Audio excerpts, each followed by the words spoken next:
What's up, mortals? Zigzag here, and welcome to part 6 of What If Naruto Had a Leveling System. I want to invite you guys to sit back and relax, you're in for a treat.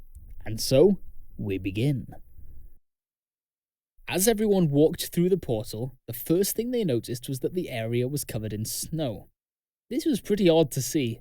They weren't used to seeing gates that seemed like whole different worlds. It was honestly kind of amazing. That sense of awe disappeared as soon as one of the genin was hit by what appeared to be an arrow made of ice. They fell to the ground. The rest of the group gasped in surprise. A Kunaichi went over to check the fallen genin's pulse. Nothing. They checked again. Still nothing. They looked up and informed the rest of the genin that the boy was dead. This struck a chord with everyone here. They literally just walked through the gate, for crying out loud. Most of them wanted to leave, but they couldn't. It was right then that they realized the color of the portal had changed. It was red. Many of them began to panic. Considering their predicament, they ran for cover as more arrows were being aimed at them. One was headed towards Hinata, but Naruto ran over and snatched it out of the air before it could hit her. He sighed in relief. "Whoa, that was a close one, wasn't it, Hinata?" Hinata didn't respond. She was far too flustered. Naruto looked over to where the arrows were coming from, and saw what looked like elves in the trees. Interesting. They were going to be a problem if he let them live, but his biggest concern here was killing the boss. Naruto wasn't the brightest kid while he was in the academy, but he did remember a couple of things. One, that you couldn't leave a red gate until either the boss was dead, or your entire group was dead. Time could also be moving faster here. Yeah, they could forget about getting the scrolls for now. It would take all of their concentration just to get out of this place alive. "Naruto, let's get out of here!" Sasuke yelled. Naruto nodded and grabbed Hinata. He carried the girl with him to a safer location while following Sasuke and the rest of the group. They were all dodging arrow after arrow, and some attempted to use their jutsu to fight back. Some were effective, others not so much. Once they were finally in a safe spot, Shikamaru began to explain an idea that he had come up with. Alright, so I think it's pretty obvious that we can't outrun these guys forever. What we need to do right now is come up with a plan, and I have my own way of figuring out how to get through this. Now, in regards to this whole thing with the scrolls, yeah, that's an issue, but we can save that for later. I suggest we split up. Split into groups of people who have the same kind of scrolls, so there won't be any inner conflicts because of the things. "What makes you think no one will just attack the other group to get the scroll they're looking for?" Sasuke chimed in. I can't guarantee that nobody will, but there's more to worry about here. Either we work together, or we die together, Shikamaru explained. Naruto agreed with Shikamaru. Splitting into groups with the same scrolls as each other would lower the temptation to fight. Many of the others agreed. Even Sakura approved of the plan. Sasuke, begrudgingly, agreed as well. Everyone showed each other their scrolls and walked over to the designated locations for their groups. Naruto's group decided that the best course of action would be to go through a forested area. As they traversed it, they found that there weren't any magical beasts here. That was strange. There had to be a reason it was so quiet. It only made the group's anxiety grow. The group set up a camp once night fell. Everything seemed pretty peaceful for a while. Although they weren't in the most ideal of situations, they were getting the best of it. Random genin from different villages from all over the elemental nations were sitting down, having a dialogue with each other. This peace was broken, though, when an enormous ice bear walked onto the site and roared at the genin. Naruto stood up and was about to attack the bear. Sasuke activated his Sharingan. As irritated as he was that Kakashi, a non-Uchiha, had the sacred eyes, he was very helpful in his training to unlock his own. Sakura, interestingly enough, got up from her seat and was the first one to make it to the ice beast. Nobody knew what she had done at first, but for some reason the monster had stopped in its tracks. It was completely frozen. Naruto and Sasuke hopped over and looked at the beast, confused. "Sakura, what did you do?" "Oh, nothing. I just put the ice bear in a genjutsu, that's all," Sakura explained. "You put an ice bear in a genjutsu," Sasuke replied, in disbelief. He pulled out a couple of shuriken and threw them at the ice bear. The weapons lodged themselves in the creature's skull. Sasuke wasn't finished there, though. He used a fireball jutsu to burn the bear. But in their current climate, it wasn't the most effective. It wasn't enough to bring the ice bear down. The genjutsu that was placed on the monster dissipated, and now it was even more menacing. How thick was this thing's skull? Alright, now it's my turn! Naruto exclaimed. He shot past Sasuke and Sakura, landing one clean kick to the ice bear's jaw. The force was enough to shatter its skull. The beast's jaw was broken, the skull was full of cracks, and at this point it splintered. Shards of bone punctured the brain. The monster collapsed. All signs of life gone. The others were impressed by Naruto's strength and Sakura's genjutsu. Honestly, some of them didn't even know it was possible to get a monster in a genjutsu. Well, not from a genin anyway. They'd all heard stories about jonin who could cast genjutsu on even the most powerful of monsters, but no one below that. This changed everything. Naruto's strength was admirable considering he took down the beast with one blow. Deciding not to let it go to waste, the group feasted on the animal's meat. Naruto left as his timer was going off. He only had a couple of hours left to complete his daily quests before he would be sent to the penalty zone. The one time he had ever been grateful to be sent there was during the job change event. He was so close to dying in that dungeon. But when he was teleported to the penalty zone, he actually had a chance to catch a breather. Taking down the monsters there was easier. He managed to build up a mountain of corpses by the time he had finished. He even leveled up while he was fighting there. He knew he would eventually be transported back to the other dungeon, but with his increased strength and power, he couldn't afford to go back there with nothing else. He needed to add something to his arsenal. He went through the system settings and found a shop. He scrolled through the weapons and found something called Night Killer.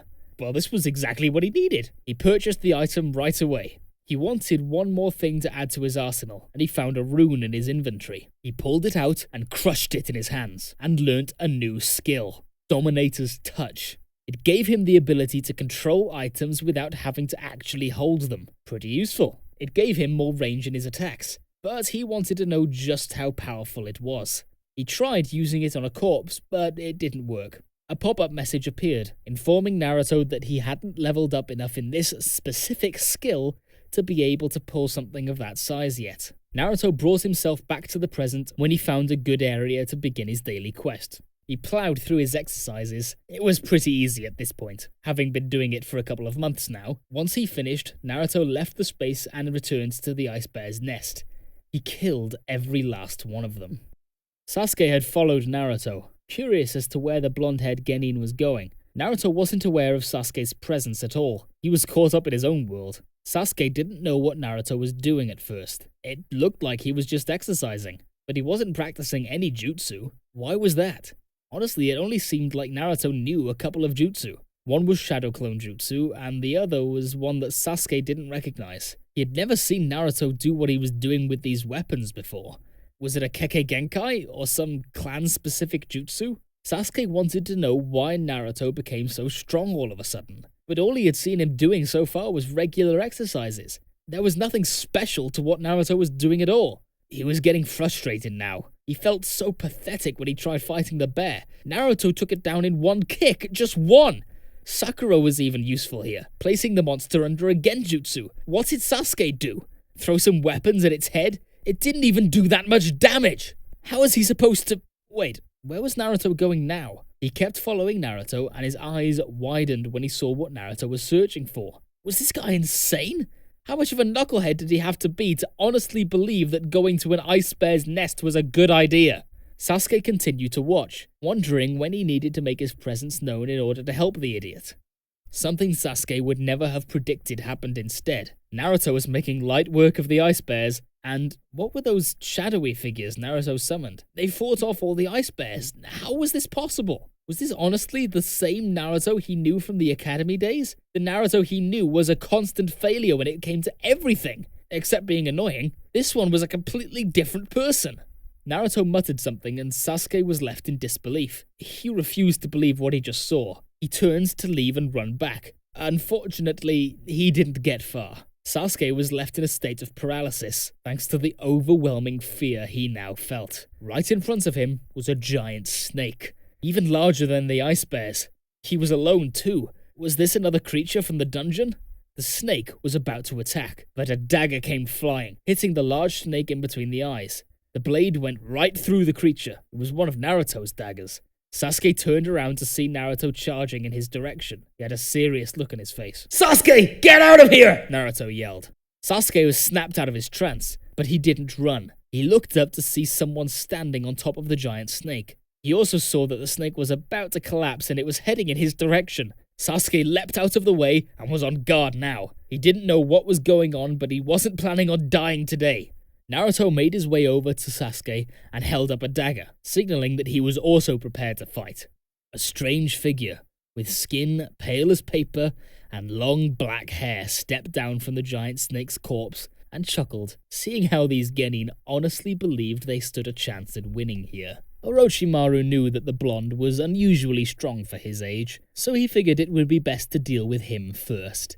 He sped towards Naruto and placed the 5-element seal on the boy. It disrupted his chakra, yes, but not just his. Even if he wanted to, he couldn't use the Kyuubi's chakra either. The system gave an alert to Naruto, explaining that he'd been compromised and wouldn't be able to use most of his abilities now. Well, wasn't that just great? At least he still had his weapons, but he already knew this wasn't going to be enough for this guy. He didn't even have the strength to move anymore. His vision began to get hazy, and he was left unconscious not too soon afterwards. Sasuke was on his own now. He wanted to defend himself against this man, but he was incapable of doing so. They just dominated him in all categories, speed and strength included. The man bit into his neck, leaving a mark around it. Sasuke also collapsed, but the missing nin whispered into his ear. You want to kill him, don't you? Itachi Uchiha.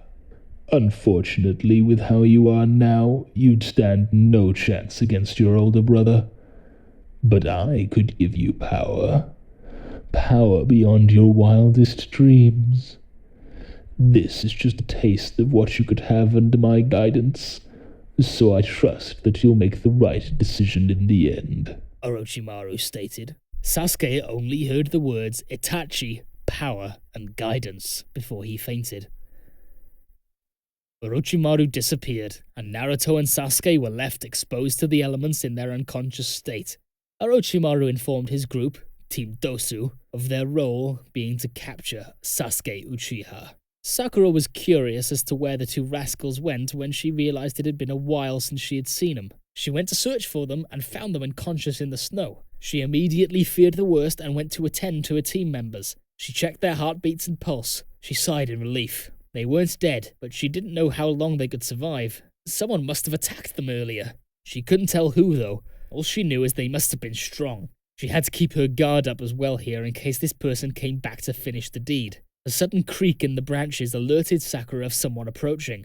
Was it friend or foe? She grabbed her kunai and clutched it tight. She refused to be weak here. If she had to, she would fight off as many opponents as she needed to defend her teammates. She wasn't expecting someone to appear behind her, though. She turned only for them to roughly grab her by the hair. She looked up to see the black-haired girl from the Sound Village, wearing a green vest and snake-patterned pants grabbing her hair. They smirked at Sakura's seemingly hopeless state. Sakura looked for any openings. She was actually wide open around her legs. Sakura plunged the kunai into the girl's leg. The immense pain they felt at the moment caused them to let go of Sakura's hair. Sakura grabbed her kunai and picked herself up. The former oppressor was now on the ground, clutching her leg in pain. They tried to go for some medical aid, but Sakura stopped her from moving. Sakura looked around and realized that backup for her enemy had arrived. It was now 2 versus 1. She wasn't sure if she could win here, but that didn't mean she was just going to surrender. She made a gesture towards her opponents, signaling them to come at her. Thank you all for indulging yourself in the story thus far. Hope you enjoyed it. Now, there are a few more things that I'd like to go over before the video ends. Firstly, we've got a primary channel called We the Celestials. We the Celestials is what we do here already, but their content is centered around the crazy world and lore of My Hero Academia. So please, check us out over there if you're feeling in the mood for a roller coaster of quirky content. We also have another relative to our channel, Anime Deep Dive. Anime Deep Dive goes deep into the facts and lore of a wide variety of anime. It's guaranteed to expand your weeb knowledge on all kinds of series. On behalf of We the Celestials, I'd like to thank everyone involved in the production of today's awesome content. Their details will be in the description below. If you're perhaps interested in what we do here at WTC, then I would like to extend an invitation to join the team. The only caveat being that we only accept members 16 years old and older to join our crew. You can find us on our Discord, which is in the description below. Our Discord is an all-around fantastic place to be, whether you're a fan or looking to join our band of misfits. All you gotta do is hit up the recruitment server and sign up for whichever category of work that fulfills your interests. We're always looking for new members to join us. Well, that's all from us today, so thank you for watching and have a great day.